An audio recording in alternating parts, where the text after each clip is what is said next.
যদি স্নেহ, ভালোবাসা, ভালো থাকা কিছু যদি পৃথিবীতে অস্তিত্ব থাকে তা পশুদের দেখেই বোঝা যায়। দেখো, কোনো হিংসা নেই, কোনো কিচ্ছু নেই, কি সুন্দর দুজনে ঘুমাচ্ছে।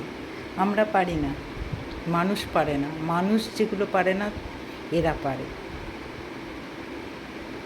কোনো রাগ, অভিযোগ, দ্বন্দ্ব কিচ্ছু নেই, কি সুন্দর ঘুমাচ্ছে।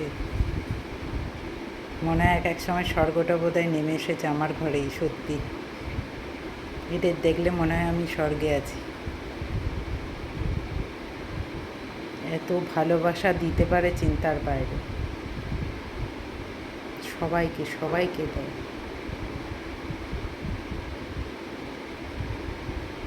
যারা ডগ লাভার, পেট ওনার, তারাই জানে এরা কি, এরা কি, এরা ঈশ্বর, এরা ঈশ্বর।